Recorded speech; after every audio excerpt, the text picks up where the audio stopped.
people who have tested positive for COVID-19. As of today in January, there have been 47 people who've tested positive. As you can see, we have experienced, like the rest of the country, a little bit of a surge, if as it were, in November, December, and January. One caveat to that, if you look, we're at the same level we were at back in May. But when I look down at the people who have tested positive, so testing is much more, and not to mimic what we've heard so often about, well, this is why the numbers are so high, but testing is much more widely available. And the recommendations about testing now are different than they were last spring when it was not as widely available. And so when I look at the data and I look among those 47 people in January, 30% of them are people who are asymptomatic. So those folks got tested because there was some kind of an exposure.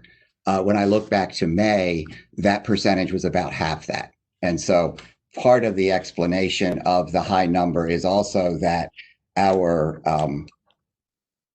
tracking of this, where we are, the surveillance is much more complete than it would have been in the spring.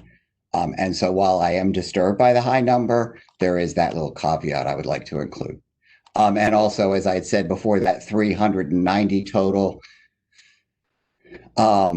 if you add up, if someone is going along adding each of these up per month, you'll see that the total of the months comes out to 392. And the reason for that is that we have two folks who have in fact contracted COVID on two separate occasions, one in April and December and the other in April and January. And in both instances, we had intervening negative tests and reinfections later in the year, which does get to the point of the importance of continuing to use personal protective equipment, using the proper face mask, keeping distance, limiting going out, etc. So as you look at the breakdown by placement type, we've had 6 people in host home, 111 people in intermediate care facilities, 1 person who was in a mental health facility, 45 people in their natural homes, 2 people in nursing homes, 4 who were in out-of-state placements, 34 in residential habilitation, and 187 in supported living. And so if you look at those sort of numbers as the total of people that we support in each kind of placement, so for example, within intermediate care facilities, of the 111 people who have tested positive, that represents about 37% of the ICF population.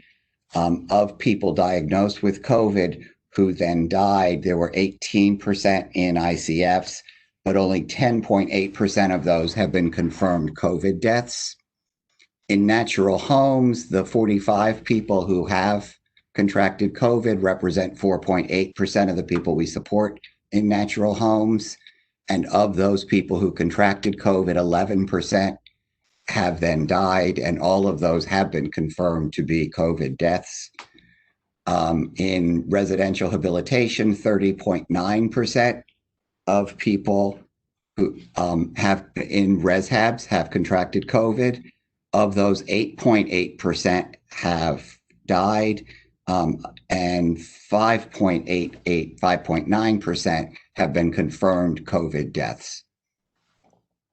In supported living, 20% of people in supported living have contracted COVID. Of those, 8% have died, but only 6.4% of those have been confirmed as COVID deaths. Overall, in people supported by DDA, 16.23% have contracted COVID. Of those, 11.53% have died, but we've only had 8.46% of that total who have been confirmed COVID deaths. So in the month of January, for our sort of larger placement types. In ICF, we've had 9, as I said before, 9 people who contracted COVID. Reshab 1, supported living 29, and natural home there have been 8. And you can see sort of how that has gone, that it does seem that supported living is the one that has really jumped in the last couple of months, in December and January.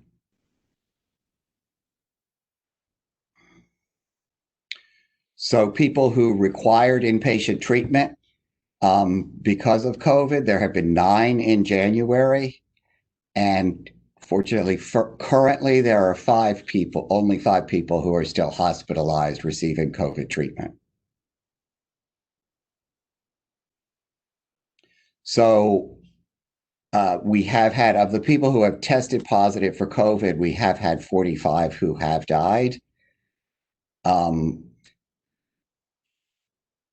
7 of those 45, we have gotten confirmation from OCME that in fact those were not COVID-related deaths. And we are still awaiting confirmation on 5, awaiting the cause of death from OCME. And so in terms of confirmed COVID deaths, there have been none in the month of January. We did have 1 person who died, but that was a person who had had COVID quite some time ago.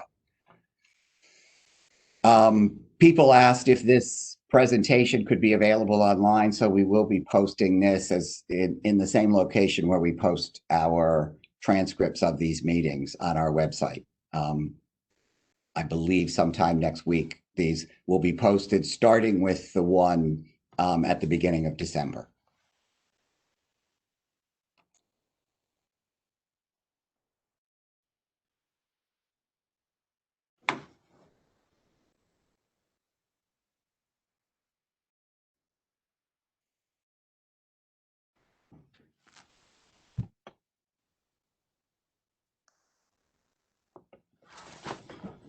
So I see there's a question: when will 1099 W-2s be mailed out to providers from DHCF?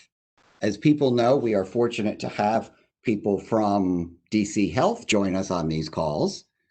I don't believe we have anyone from DHCF, and certainly not from, it seems to me those get done by OCFO, the Office of the Chief Financial Officer.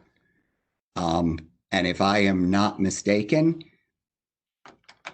that occurs at the same time as the W-2s go out. So it would be the end of this month, I believe, but I'm just guessing. We will check with OCFO and provide a response next week.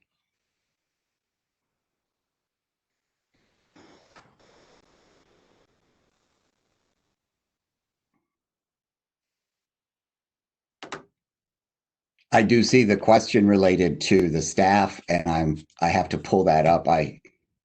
When I'm presenting, I make sure to close out all my windows so that I don't accidentally share information.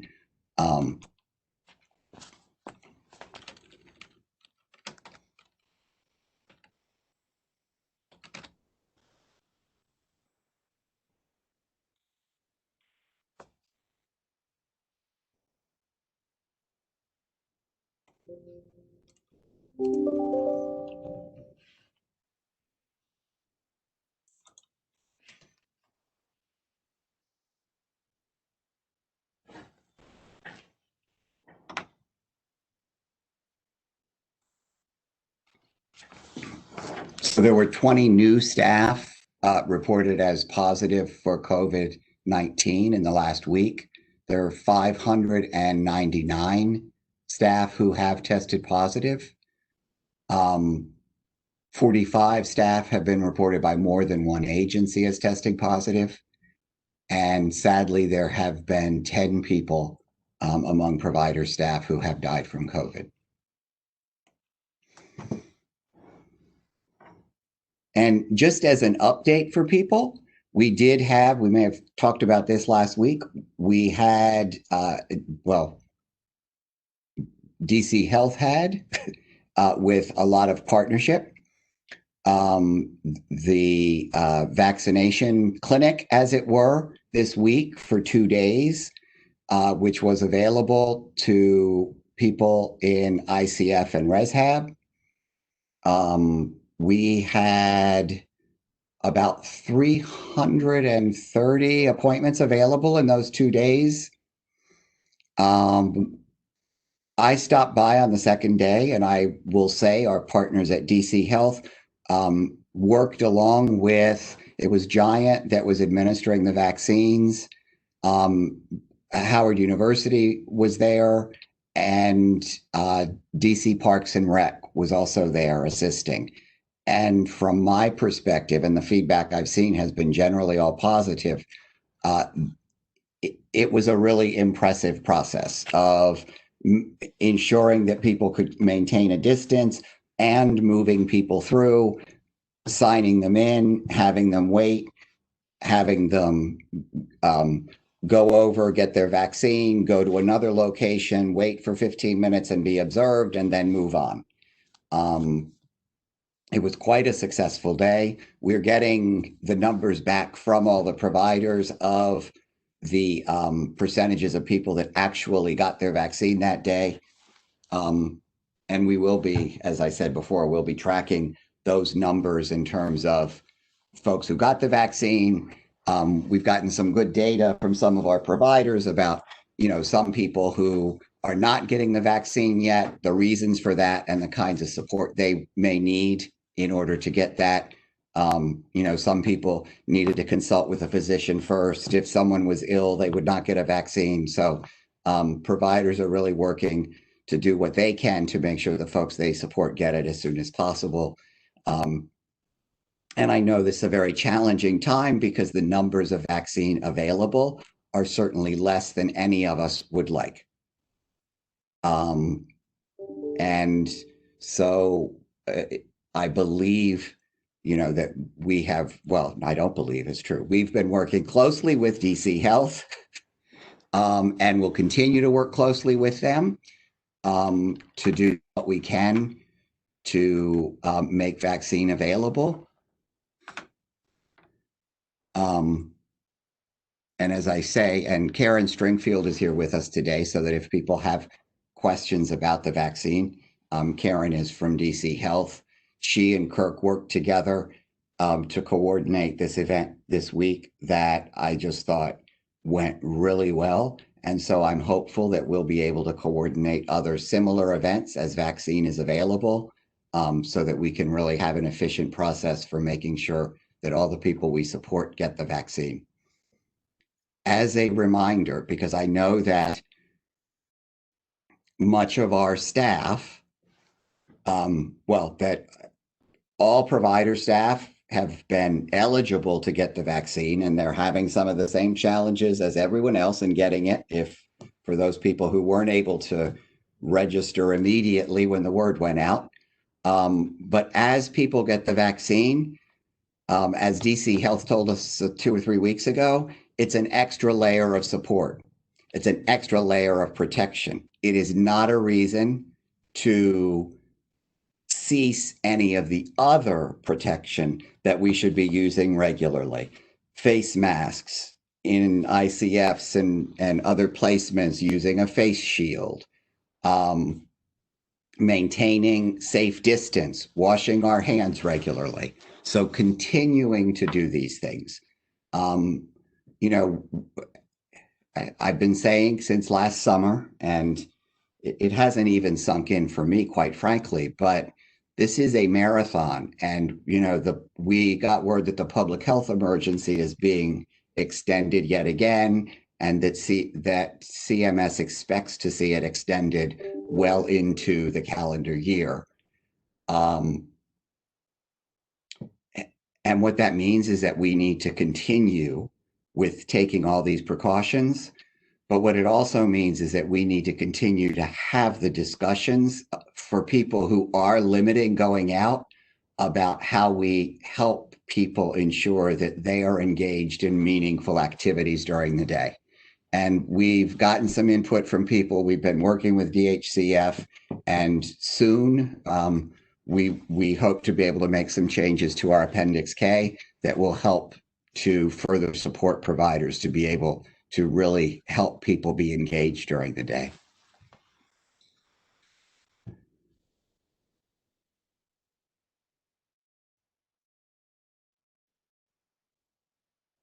What is the plan for inoculation for people served by DDS? Well,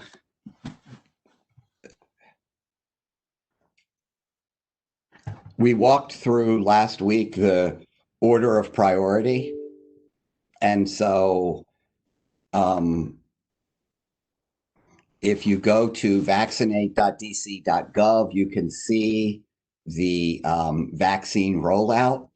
And so in the current stage of the rollout, people who are in congregate settings supported by DDA, which unfortunately means just residential habilitation and ICF, are able to get the vaccine.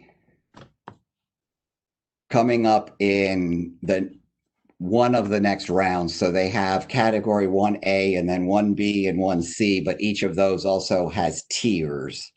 And so in category 1C is people with underlying health conditions that place them at higher risk for serious outcomes from COVID, and as determined by their physician. And if you look at the definition, it links you to the CDC definition of conditions that place you at higher risk. And the way that the district is defining higher risk, there's a category.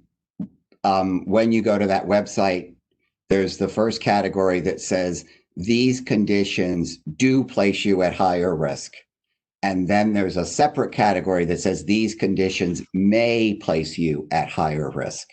And so when DC gets to the group of people who are at higher risk, it will include all people who are and may be at higher risk for serious outcomes from COVID, according to the CDC.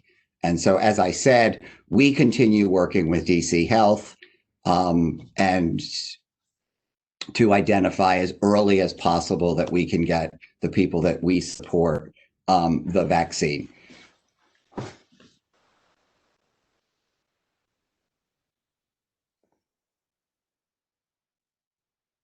There's a reminder here for someone if you are asking a question, you have to scroll down to where it says everyone. I know when I open mine up, it defaults to all attendees.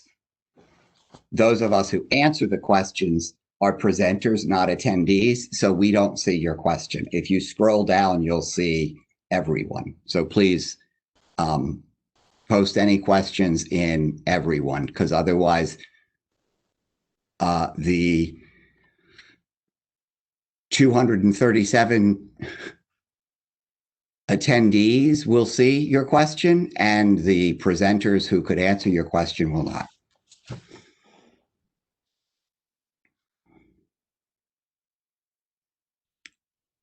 There's a question about whether are there plans for PPE availability for low-income people in the city living with their families?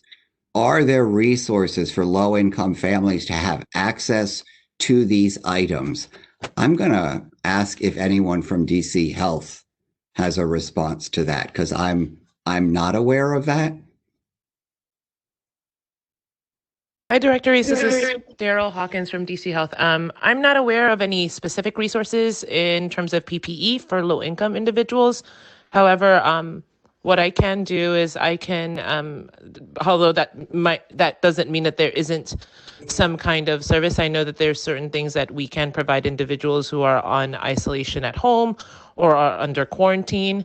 For example, we do have a home visiting team that can provide resources to those individuals that are currently isolated or quarantined for COVID when they are in the community. So I can try to find out, though, if there's any resources for low-income individuals that are not under a quarantine or isolation for PPE. And I will get back to you, and I'll email it to DDS so that you could provide that to the group, or I can bring that update next week. Thanks. Thank you. Some states have included people with developmental disabilities in earlier phases of vaccination. Has there been advocacy in DC Health to get people with DD included in 1A to 1C? This question may have been asked earlier. So this is really about for people in natural homes and supported living. So we're in 1B right now. In fact, the CDC has included people with Down syndrome as people who are at higher risk for serious outcomes from COVID. So they would be included. The district is defining very broadly people who are at high risk. And Karen, maybe you'd like to respond to that?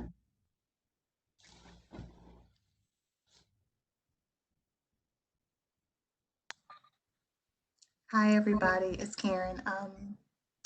I think that your earlier statement of just making sure that you go onto coronavirus.dc.gov to kind of check to see what category your specific population would be included is the best way to get more information or get concise information about where you would fall in that category or where you would fall in the phases. Regarding like the Down syndrome and things like that, I haven't heard anything specific about that, but that isn't to say that that is not how it is. So I don't have anything specific to add to it, but to go on to the website and just follow that, and also to receive the updates as they come out through vaccinate.dc.gov.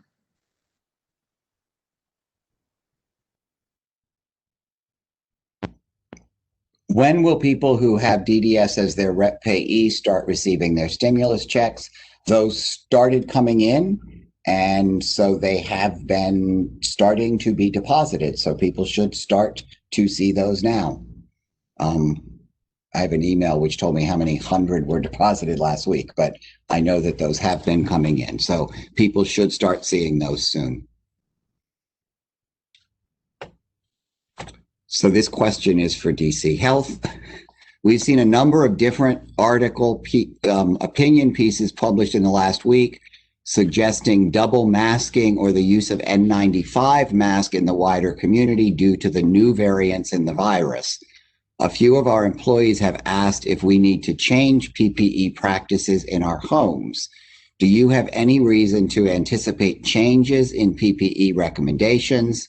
We are doing our best to point people to official public health guidance, but wanting to respond to their concerns as well. Thanks for that question. We've gotten that question too. I will say that for your healthcare personnel, meaning DSPs, RNs, anyone that goes into the home, that when we ask to wear a medical face mask, those medical face masks do have 3 layers, and that's kind of what they're referencing in all of those things that you're hearing in the public. For for the general public in terms of cloth face masks, if they're using cloth face masks, and they should make sure that they are wearing cloth face masks that are made of a material that can sufficiently potentially filter their breath, I guess, be good source control, and also can be somewhat protective towards them. It is, a medical face mask is going to be more protective than generally a cloth face covering, which is why we changed our PPE guidance that healthcare personnel should not be wearing cloth face coverings to work at this time. But I'll let Nelson also interject if he has any updates. At this time, our PPE guidance is not going to be changed, and we still do not recommend double masking for healthcare personnel. So that's all I have. Thanks, Daryl. Nelson, do you? Yeah. The only thing I have to add is the most important thing is that the mask that you do wear fits properly, because doesn't matter if you're wearing the most expensive, fanciest respirator N95, if it's loosely fitting around your face, then it's just a fancy clothing accessory, and it's not anything that's going to help protect you or others. So keeping that in mind is really the most important thing, that whatever you do choose to wear, that it fits properly and that you're following, the instructions for use for that particular mask.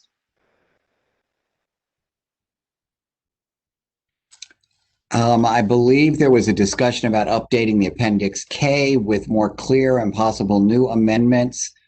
Will the companion issue of one-to-one services, for example, for people in natural homes or host home where there is only one person receiving services, be stipulated? Also, if family members are allowed to provide the companion service under the DDS waiver during the pandemic period. Let me say that my hope is that next week we'll be able to provide a more thorough presentation on where we are with the Appendix K to respond to specific questions. We had a number of concurrent meetings this morning, including one that other people were in that I couldn't be in, discussing the Appendix K. So I can't give you the most current information, but we will update you next week, I hope. This is for DC Health. We test our staff every 2 weeks. When they get the vaccine, do you know if their test will present as positive and therefore cannot or should not continue to be tested? Great question. We get that question too a lot. The vaccine will not make someone's PCR test positive. We would encourage you, if that's part of your policy, that those that are vaccinated should be continued to be tested as anyone else who was not vaccinated. So again, to reiterate, getting the vaccine will not make your PCR COVID test positive. If that is positive, you should treat as such, that that person is positive for COVID-19, and then continue to implement all of the infection control guidance and all of the DC Health guidance for a person that's positive for COVID. Thanks. Can you please provide the link to request PPE supply for DDS providers? I know that early in the pandemic, the DC Health Emergency Preparedness and Response Administration, I don't know if I have that right, I know they're HEPRA, was providing PPE for providers. And that was very early on, so that when we had it, unfortunately, when we had a diagnosis, we would then make sure that there was adequate PPE.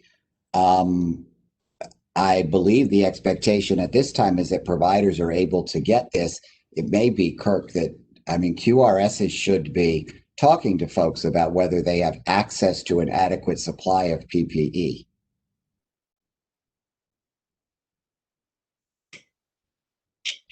Hi, Director Reese. Yes, it's correct. QRS should be checking in frequently during their updates to see if there are any resource limitations that they can assist with.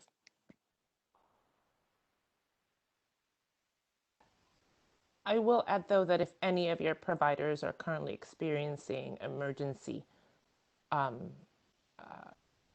shortages on any PPE, that they could, if you could forward them to us, DC Health. Again, even in the beginning of the pandemic, that PPE supply was really for emergency use. So for example, if your setting was having an outbreak, for example, and none of your primary, secondary suppliers are able to supply you with the PPE that is required, DC HEPRA was able to provide some temporary stopgap PPE, none of which, in terms of amount is guaranteed, but really just to help tide some facilities over until they were able to get the supply from their normal source. So if anyone is having that issue, to please, refer them to reach out to us. But as of right now, I'm not aware of any district-wide or nationwide shortages on any particular PPE. But we do want to know if any of your providers are experiencing that, so we're aware and we can let DC HEPRA know as well. Thanks.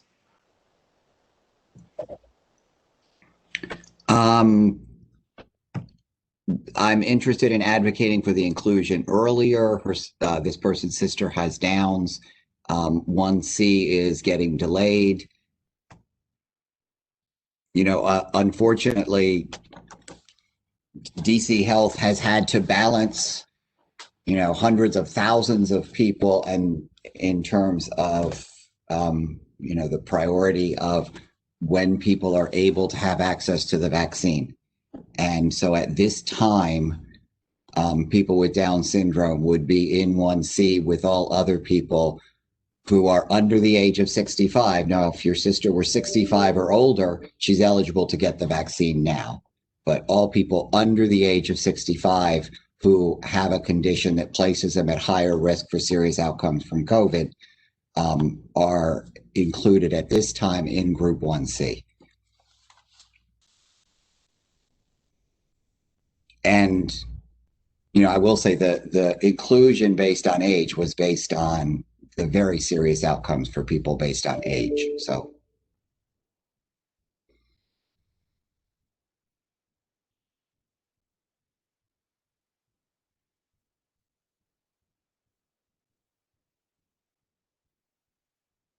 the link vaccinate.dc.gov provided to schedule for staff vaccination indicates no appointments currently available.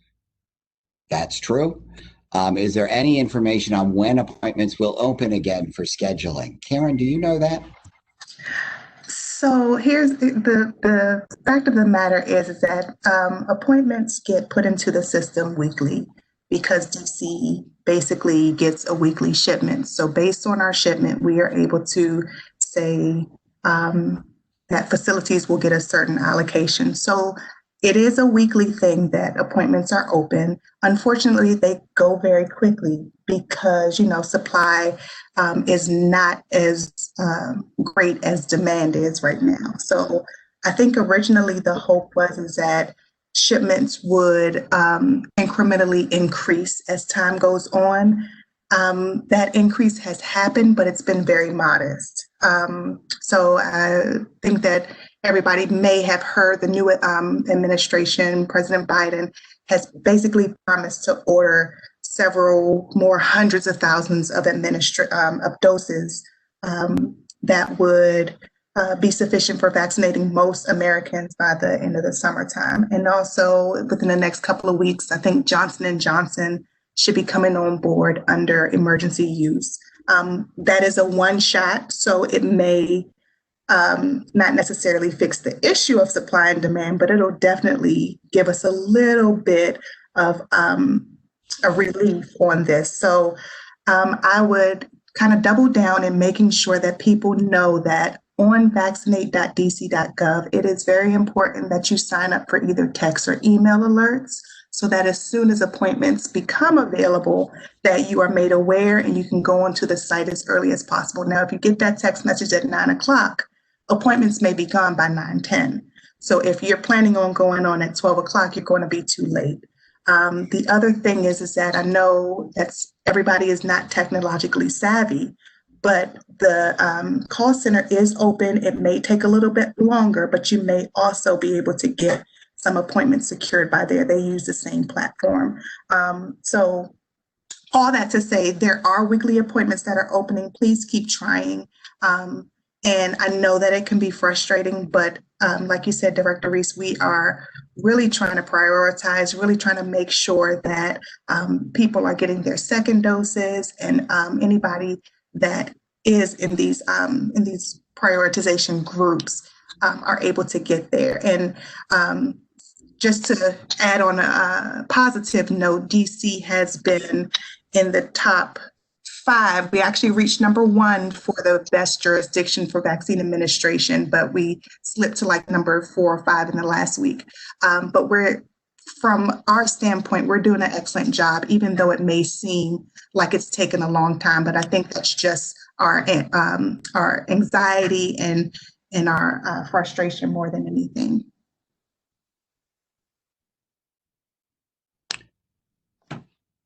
So there's someone who's asking if there's a number they can call for people who have contracted COVID-19 and they need to isolate themselves but aren't able to do it at home and need temporary shelter in a hotel.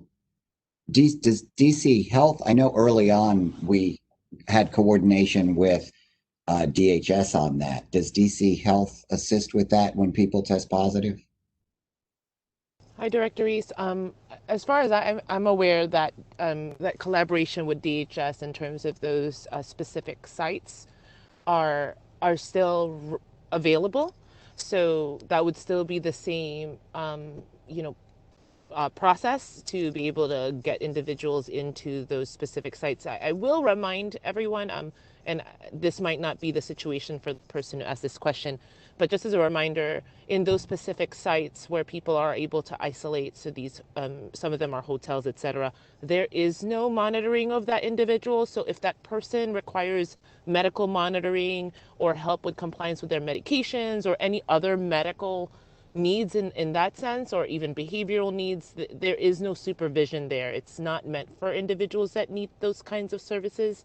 So if it's a person supported that might need some assistance, for example, I would, that site might not be appropriate for that, you know, for your person supported. So just keeping that in mind. But that is still available, and also still through, I believe through DHS. We can double check, but I know they're still up. Yeah, if it were a person supported by DDS, we would work with them to identify a place for the person to stay, and probably respite would be my guess. Winslow, you could correct me if I'm wrong, but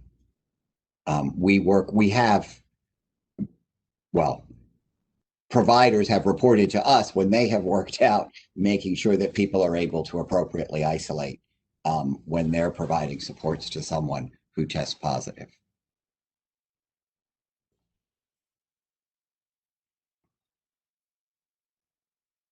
Can people supported by DDS also get scheduled for vaccination using the link vaccinate.dc.gov?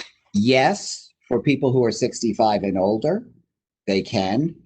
The folks who live in intermediate care facilities and residential habilitation, we had the 2 days this week. We're able to vaccinate 331 people, and there are still some more to do. And so we're hoping to plan another day with DC Health to capture the rest of those. And we're having conversations with DC Health about having separate days for the people supported by DDS so that we can arrange it rather than going through the website. More on that later. But at this time on the website,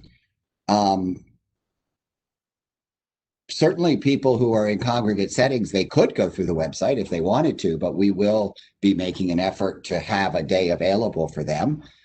So anyone who, according to the rollout plan that is on vaccinate.dc.gov, who's eligible to get vaccine, can register through that website and get the vaccine.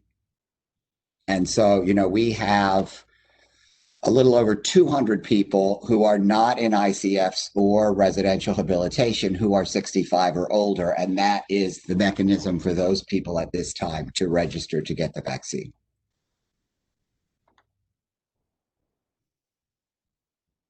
How do health-related service providers such as speech pathologists who serve DDS individuals but reside in Maryland get assistance in registering for an immediate vaccine? After multiple attempts, I've not been able to register in DC as a licensed DC health provider. That's the way folks have done it, is to go through. So there was this really short window. So we first, I believe it was December the 26th, that there was first availability for all healthcare staff, which was all of our folks who had direct or indirect contact with the people we support in the district. And I think it may have originally been ICF and ResHab, but to register to get the vaccine. And then it expanded beyond that. And we did have a short period of time before it was open to seniors, which is when we saw the real rush to get vaccine, where anyone who supported the folks supported by DDA could get the vaccine. I'm also aware if you are a Maryland licensed healthcare provider, the licensing board that licenses you would have reached out and provided the information about how to get the vaccine in Maryland. And that is, I believe that's the same thing in DC.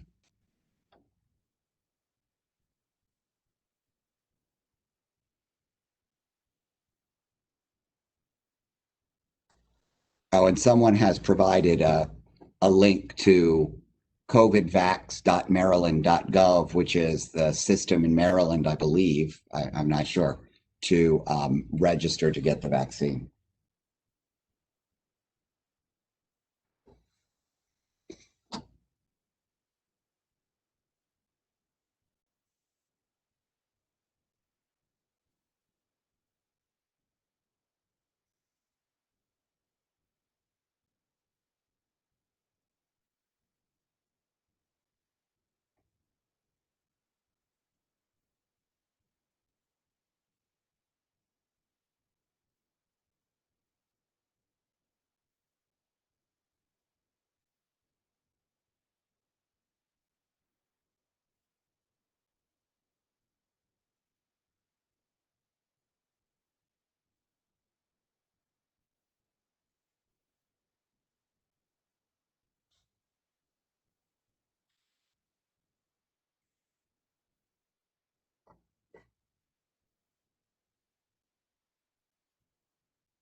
So it seems we've had no additional questions. It's a few minutes early, but if there are no more questions, then we can end just a few minutes early today, allow everyone to enjoy what's going to be a cold weekend. Today was this was the first morning that felt like winter. And so everyone stay safe. I fully understand the, what's the word? I'm trying not to use the word anxiety about when will vaccine be available. I think it's what everyone is feeling. But I do want to echo what Karen has said, which is that DC is really doing everything they can, doing a very good job of getting the vaccine out quickly. So, it's unfortunately what it's going to require for a lot of us is patience, but also patience and caution, and continuing to do the kinds of things that I hope people have been doing about making sure you're wearing your mask, keeping a safe distance, washing hands regularly, and staying healthy until we get to a point that the vaccine is widely available and widely administered, so that we're really back to a place where we're safe again. So someone has posted links for people in the various jurisdictions in Maryland.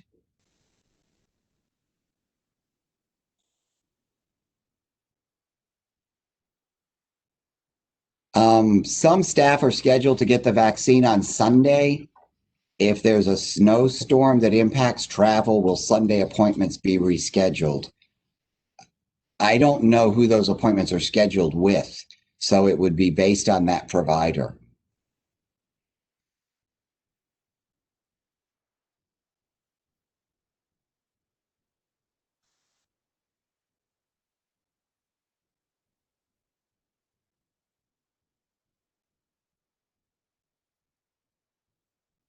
Okay, have a wonderful weekend, everyone, and we will talk again next week.